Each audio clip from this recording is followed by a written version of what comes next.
পশ্চিমবঙ্গে তো বিজেপি জিতেছে, সবাই ভাবিচ্ছে এবার মুসলমানদের উপরে বিপদ আসিছে, তবে মুসলমানদের উপরে না, বিপদ আসিছে দরিদ্র হিন্দুদের উপরে। বেচারারা গরু পাইলে কোরবানির টাইমে বিক্রি করবে মুসলমানদের কাছে, এখন মুসলমানরা কিনতেছে না গরু, কে বিপদে পড়তে চায়? গরুই যে দিতে হবে কোরবানি তা তো না, অন্য পশু কোরবানি দিবে। এখন হিন্দু গরু খামারিদের মাথাত হাত শুরু হয়ে গেছে কান্নাকাটি। এডিটর সাহেব দেখান কিছু ক্লিপ। তো আমাদের মরা ছাড়া কোনো লাইন নেই, আমাদের প্রচুর টাকা দেনা আছে, আত্মহত্যার পথে আমাদের যেতে হবে। খাটালে কম বেশি 10-20 লাখ টাকার এক একজনের কাছে গরু আছে, আমাদের 8 লাখ 10 লাখ, কারো যে যেমন বড় ব্যবসা করে তার তেমন দেনা আছে। এই কুরবানিতে গরু যদি না বিক্রি করতে পারি তাহলে আমরা তো পুরো নিঃস্ব হয়ে যাব। প্রত্যেক সরকারকে বলবো এইভাবে না মেরে আমাদের হাতে বিষ তুলে দেখ, আমরা বিষ খাই। হিন্দুদের এইভাবে বাঁচানো যায় না দাদা ভাই, এইভাবে একদম টোটালি বাঁচা। শুভেন্দু অধিকারী মহাশয় ভুল করছেন, নির্দিষ্ট সালে যেমন কুরবানির প্রথা চলছিল সেই প্রথা চালু করে। আমার ঋণ আছে 9 লাখ টাকা, ঋণের বোঝা শুভেন্দু অধিকারীকে নিতে হবে, নাহলে আমার স্বামী সুইসাইড করবে বলছে, সন্তান অনাথ হবে, কিভাবে চালাবো? আমি তো মেয়ে মানুষ, আমার কি বাইরে যাওয়ার ক্ষমতা আছে? আমি কি ইনকাম করবো? নির্দিষ্ট সময় দেওয়া হোক মানুষকে। দেখেছেন এইরকম ক্লিপ আপনি অসংখ্য দেখবেন ফেসবুকে, ইউটিউবে। আরো কয়েকটা দেখান এডিটর সাহেব। বাবা আমি বলতেই পারছি না, আমার গরুগুলো বিক্রি হোক, আমার ছেলেটা যাতে বেঁচে থাকে সেই চেষ্টা করো। গরু যদি বিক্রি না হয় আমার ছেলে মরে যাবে, কথা বেরোয় না। আমি কি বলবো, আমি মনে আনতে পারছি না। ওরা আমার এক প্যাকেট বিষ কিনে দেয়, আমি বিষ খাই, আমার ওষুধ নেই, আমি সকাল থেকে ওষুধ খেতে পারি। এই গরুগুলো 3 দিন খাওয়া দিতে পারছি না, এই মুহূর্তে গরুগুলো মরবে এবং আমরা মরবো, আমাদের পরিবার মরবে। দড়ি নিয়ে ঘুরছেন কেন? ঘোড়ায় দড়ি দেওয়া ছাড়া আমাদের বিকল্প কোনো রাস্তা নেই। কুরবানি না করতে বলে মুসলমানরা জব্দ হয়ে যাবে, আপনার কি মনে হয়? জব্দ আমরাই হচ্ছি, আমাদের মরা ছাড়া কোনো উপায় নেই। শুধু আমি মরবো না, আমার সঙ্গে আমার পরিবার মরবে। 1.5 লাখ টাকা দেনা আছে এই গরুর উপরে, কিন্তু আমরা কি করব? আমরা শিক্ষিত ছেলে, সরকার একটা চাকরি দিতে পারছে না, কিন্তু আমাদের পেটে লাথি মারছে সরকার। সরকার যদি না দেনার দায় নেয় তাহলে আমাদের গলায় দড়ি দিতে হবে, বিষ খেতে হবে বা আত্মহত্যা করতে হবে। যেরকম সারদায় হয়েছে, কত লোক মারা গিয়েছে, তাহলে এও তো সেরকম পরিস্থিতি পড়ে গেছে। গরু বিক্রি না হলে আমাদের না খেয়ে মরতে হবে। আমরা কি করব? নবান্ন নিয়ে যেতে হবে, তাহলে সেখানে গিয়ে সামনেই বেঁধে দেবো আমরা। তো হিন্দু লোক আমরা তো সরকারি আমরা খুবই খুশি, খুবই আনন্দিত, কিন্তু হঠাৎ আমাদের পেটে লাথি বললে আমরা কোথায় যাব? গরু যদি আমরা ছেড়ে দিই সেটাও তো একটা লোকের ক্ষতি করবে, সে তো আমার এসে দায়ী করবে। আজ যদি আমি একটা গরু ছেড়ে দিই আমার টাকা চলে যাবে, আমার জীবন চলে যাবে, কিন্তু ওই যদি গরুটা গিয়ে যদি 10টা লোকের ক্ষতি করে তার দায় কে নেবে? সরকার দায়িত্ব নিয়ে বলুক, গরু বাছুরগুলো আমরা নিয়ে নেবো, ন্যায্য মূল্যে নিয়ে নেবো, আমরা মুসলিমদের কাছে বেচবো না, তারা নিয়ে তারা কি করবে তারা বুঝুক। ব্যবসা না করতে দিলে তো আমরা মরে যাবো, তাহলে আমরা কি খাবো সারা বছর? যে যার মরতে হবে, এছাড়াও পথ নেই। আমাদের নিজেদের খাওয়া হবে না, গরুগুলো কোত্থেকে বসিয়ে খাওয়া দেবো, গরুটা কি করে রাখবো? তা আমরা তো মারা পড়ে যাবো। আমি গরিব মানুষ, আমার সময়তে একটা বেচতে হবে, সেটাকে হাক পাবো না, কেউ আসবে না সেখানে। সেখানে যদি না পাই আমি আর কি করবো, কোথায় যাবো? আমি তো বিয়ে দিতে গেলে আমার তো সম্মান একটা লাগবে, এখানে পয়সার দরকার, অসুখ বিসুখ হলে সেখানে একটা বাথরুম বেচতে হবে, একটা পাবো না। আমি এটা যদি না পাই তাহলে আমি কি করি? আমরা এখন হতভাগা, সরকারের আইনে আমাদের এ সংসার চলবে না।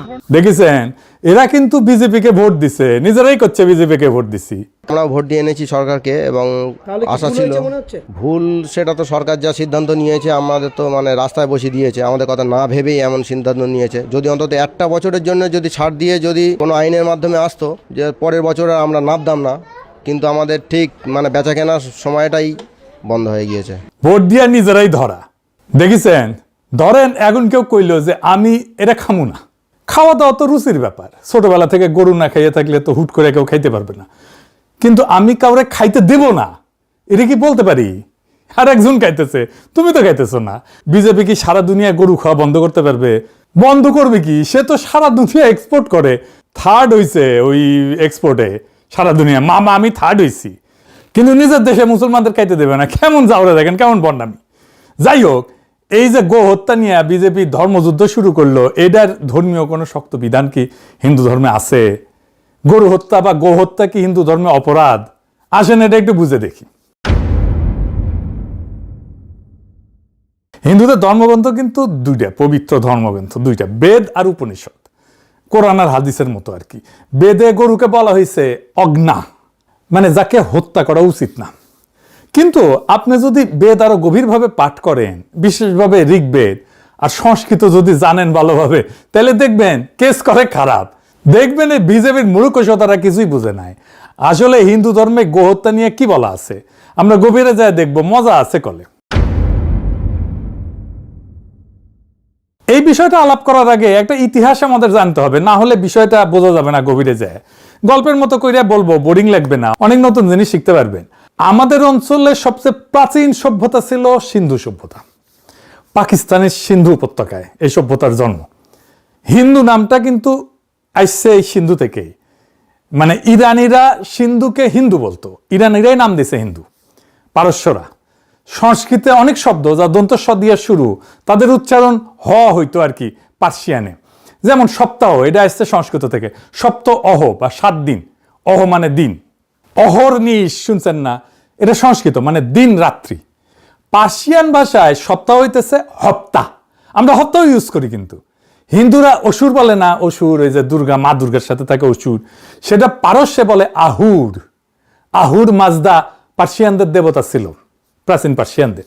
যাই হোক, এই সিন্ধু সভ্যতা সম্পদের প্রাচুর্যে ভরা ছিল। দারুণ নগর, পানি ব্যবস্থাপনা, সেচ, বাঁধ, ড্রেন, এইসব দিয়ে একদম আধুনিক নগরের প্রতিচ্ছবি ছিল। সিন্ধু উপত্যকায় ছিল 7টা নদী, আমাদের পূর্বপুরুষেরা বলতো সপ্ত সিন্ধু। সপ্ত সিন্ধুর অঞ্চল ছিল কাশ্মীর, পাঞ্জাব, সিন্ধু, আফগানিস্তানের কিছু এলাকা। এই সপ্ত সিন্ধুর নাম ছিল সিন্ধু, বিতস্তা, সেনাব, রাবি, বিয়াস, সতলেজ আর সরস্বতী। হইল 7টা। আচ্ছা, এই নদীগুলো এতই বেগবতী ছিল যে প্রাচীন মানুষের কাছে ছিল সাগরের মতো। আমরা এই 7 সাগরের ওপারে জগৎকে আলাদা জগৎ বলে মনে করতাম। একটা গান আছে না, শুনেছেন না, ওই যে আমি 7 সাগরের ওপার হতে তোমায় দেখেছি, আর মন ভ্রমর আর কাজল পাখায় ছবি এঁকেছি। বারো গান আছে তো, আমি 7 সাগর পাড়ি দিয়ে কেন সৈকতে পড়ে আছি। তো ওইখানে ওই সিন্ধুর কৃষিতে ছিল আধুনিক সেচ ব্যবস্থা, এই জন্য প্রচুর বাদ দেওয়া হয়েছিল নদীতে, তার শাখাতে। একদিন সেই সভ্যতা ধ্বংস হয়ে গেল। কেন ধ্বংস হয়েছিল জানেন? বাঁধের পর বাদ দিয়া নদীগুলোর গতিপথ পরিবর্তন করার ফলে পরিবেশের বিপর্যয় হয়েছিল। বারে বারে ভয়াবহ বন্যা হয়ে ধ্বংস করে দিল এই সভ্যতা। প্রকৃতির প্রতিশোধ এমনই নির্মম আর নির্দয় হয়, বুঝিসাও? তো এই বন্যা যখন চলতে থাকে তখন সিন্ধুর শাসকদের বিরুদ্ধে বিদ্রোহ হয়। কৃষকেরাই করে বিদ্রোহ। এই বিদ্রোহের নেতৃত্ব দেয় ইন্দ্র। এই ইন্দ্রকে হিন্দুরা দেবতা মানে। ইন্দ্রর কাজ ছিল বাঁধগুলোর লোকজন নিয়ে যা ভেঙে দেওয়া। ওই বাঁধ ভাঙার সময় লেখা হয় ঋগ্বেদ, হিন্দুদের প্রধান ধর্মগ্রন্থ। ঋগ্বেদে বাঁধ ভাঙার গান। রবীন্দ্রনাথের গান আছে না, বাঁধ ভেঙে দাও, বাঁধ ভেঙে দাও, বাঁধ ভেঙে দাও, ভাগো। এইটা ঋগ্বেদের গান। আমরা এই প্রসঙ্গে পরে আসব। বাঁধ ভাঙ্গাও সিন্ধু সভ্যতাকে বাঁচানো যায় না, তো সিন্ধু ধ্বংস হয়ে গেল। সিন্ধুর নিরাশ্রয় উদ্বাস্তু মানুষ চলতে চলতে চলতে চলতে আইসা পৌঁছলো সরস্বতী নদীর তীরে। বিশাল আর বেগবতী নদী সরস্বতীর তীরে আবার নতুন করে গড়ে উঠতে থাকলো সভ্যতা। সরস্বতীর তীরে নতুন করে বসতি গড়া মানুষের কাছে সরস্বতী আর নদী থাকলো না, একজন দেবী হয়ে উঠলো। এই নদী সরস্বতী, বিদ্যার দেবী সরস্বতী হয়। আজকার ওইদিকে না যাই, যাই হোক, কিন্তু একদিন এই সরস্বতীও শুকায় যায়, হারায় গেল জলস্রোত। আবার শুরু হইল উদ্বাস্তের যাত্রা। আমাদের কালেকটিভ মেমোরিতে জল জল করতেছে 2টা সভ্যতার ধ্বংস। জন্ম নিল প্রবাদের, অভাগা যেদিকে চায় সাগর শুকায় যায়। মিলাইতে পারেন এবার? মজা লাগতেছে না? এখন সব ফকফকা হয়ে যাইতেছে, কোনটা কোটি থেকে আসিচ্ছে। আবার শুরু হইলো উদ্বাস্তুর মতো যাত্রা। তাদের একাংশ এসে পৌঁছালো আরো সমতলে আর এক সরস্বতীর মতো বেগবতী নদীর তীরে, তার নাম গঙ্গা। এই হইতেছে হিন্দু সম্প্রদায়ের জার্নি।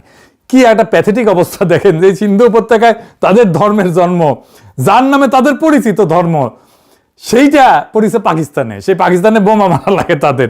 যাই হোক, এইবার আসেন আমাদের আসল আলাপে। সংস্কৃতে গো শব্দের অর্থ কি? সংস্কৃতে গো শব্দের মানে শুধু গরু না। গো মানে জল, গো মানে নদী, গো মানে প্রবাহ, এবং সবচেয়ে গুরুত্বপূর্ণ গো হত্যা মানে বৈদিক যুক্তিতে নদী হত্যা। গো হলো জল বা পানির একটা সমার্থক শব্দ। ঋগ্বেদের ভেতরে গো শব্দ জল বা পানি অর্থে বহুবার ব্যবহৃত হয়েছে, অন্তত 12টা জায়গা। এই কারণেই হিমালয়ে গঙ্গার উৎসমুখের নাম গোমুখ। গরুর মুখ না গলে, মানে এটা জলের মুখ, জলের উৎস বা পানির উৎস। কিন্তু শুধু আমাদের দেশে না, উত্তরপ্রদেশে একটা নদী আছে গোমতী। ঋগ্বেদে গোমতী নদীর নাম আছে, কিন্তু গোমতী মানে জলবতী, যিনি জল ধারণ করেন। আফগানিস্তান পাকিস্তান সীমান্তে গোমাল বলে একটা নদী আছে। সবগুলোর নামে গো আছে। কেন? গো মানে জল।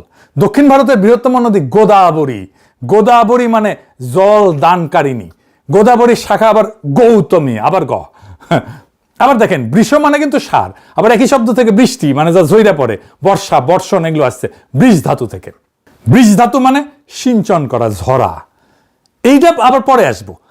এইবার ঋগ্বেদের সাথে মিলাই দেখি। ঋগ্বেদের সবচেয়ে বেশি বারবার ফিরে আসা গল্প হইতেছে বৃত্তবধ গল্প। বৃত্ত হইলে এক বিশাল সাপ, সে পর্বতে শুতে থাকে, সে 7 নদী আবদ্ধ করে রাখিছে, আবার সেই 7 সমুদ্র। সেই বৃত্তের জন্য 7 নদীতে জল নাই, পানি আসে না, প্রবাহ নাই, জীবন নাই। ইন্দ্র সমরস পান করে, বুঝিস মালকে ওই বৃত্তকে বধ করে বজ্র দিয়া এবং 7 নদী মুক্ত করে। ঋগ্বেদে বলা হয়েছে একটা শ্লোকে, খেয়াল করেন, আমি বাংলায় বলতেছি, মজা আছে এই শ্লোকটার মধ্যে, মজা আছে। মুক্ত হওয়া জলরাশি হাম্বা রবরত দুধেল গাভীর মতো সমুদ্রের দিকে ছুটল। জল আর গাভী একই উপমা। আর এটা দেখেন ঋগ্বেদে, যিনি ওহিকে বধ করে 7 সিন্ধু 7 নদীকে প্রবাহিত করেছেন, যিনি বলের কারাগার থেকে গোসমূহকে মুক্ত করেছেন, তিনি ইন্দ্র। লক্ষ্য করেন একই বাক্যে একই কর্তা, ইন্দ্র, একই সময় 7 নদী মুক্ত করা, গো মুক্ত করা। বৈদিক কবির কাছে 2টা আলাদা কাজ না, একই কাজের 2টা নাম। এবার ভাষাতাত্ত্বিক প্রমাণে আসি। বৃত্ত শব্দটা আসছে ব্রি ধাতু থেকে, মানে আবরণ করা, বাদ দেওয়া, ঢেকে রাখা। বৃত্ত মানে আক্ষরিকভাবে যে বাদ দেয়। ইন্দ্রের উপাধি বৃত্ত হন, মানে বাদ বিনাশকারী। বাদ ভেঙে দাও, বাদ ভেঙে দাও, বাদ ভেঙে দাও, ভাঙো। রবীন্দ্রনাথ কেন বাদ ভাঙবার চায় বুঝিছাও। ইন্দ্রের আরেক উপাধি হইতেছে গোত্রভিত, গোত্র ধ্বংসকারী। গোত্র মানে কিন্তু গোত্র না, মানে ট্রাইব না, মানে গোশালা, গোকে যারা বদ্ধ করে রাখে। গোত্রভিত মানে গো বন্ধন ভেদকারী, ধ্বংসকারী। ইন্দ্র বাদ ভাঙে, ইন্দ্র গো বন্ধন ভাঙে, 2টা একই কাজ। এবার পুরোটা যদি একসাথে দেখেন, মানে ঋগ্বেদের নায়ক হইতেছে ইন্দ্র। তার পরিচয় কি? তিনি বাদ ধ্বংসকারী, বাদ ভেদকারী। তিনি প্রবাহের মুক্তিদাতা।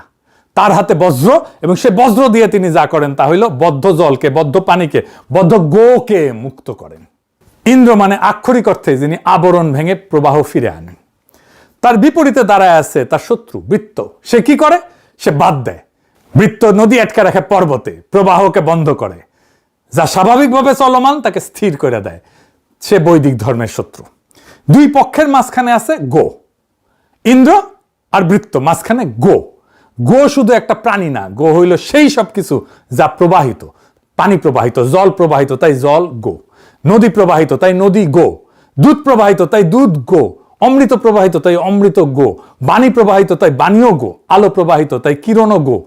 বৈদিক চিন্তায় গো কোনো বস্তুর নাম না, গো হলো প্রবাহ, শক্তির সাধারণ নাম। এবার বৈদিক নাটকের মূল দ্বন্দ্বটা পরিষ্কার হয়েছে।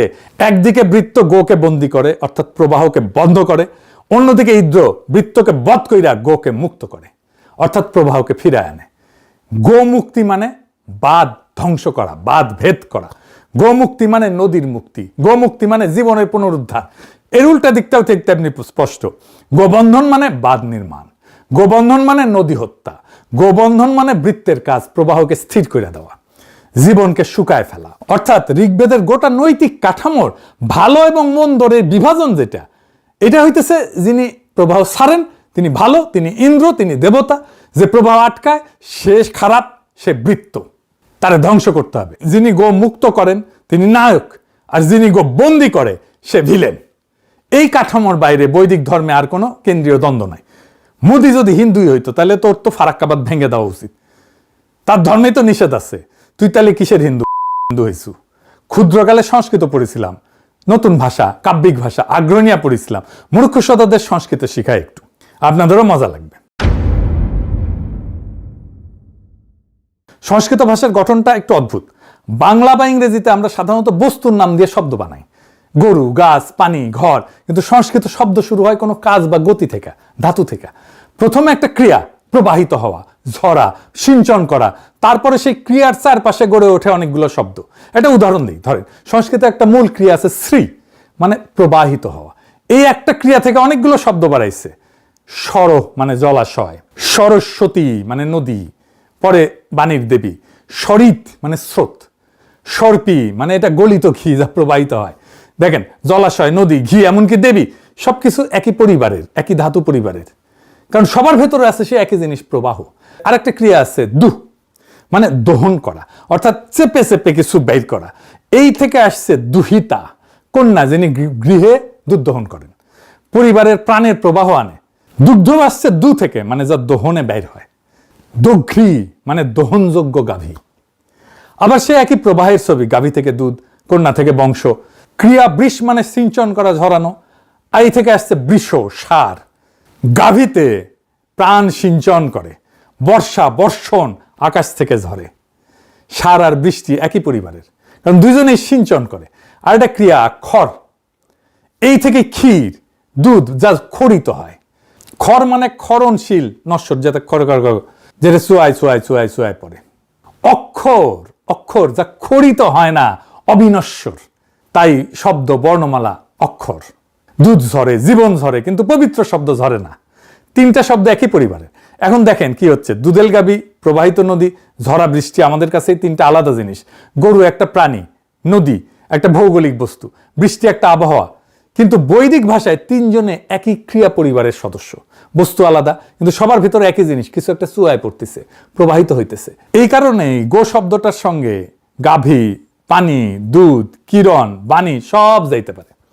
সংস্কৃত শব্দ মানে বস্তু না, শব্দ মানে গতি, শব্দ মানে একটা ধাতু, একটা ক্রিয়া। যেখানেই প্রবাহ সেখানেই গো।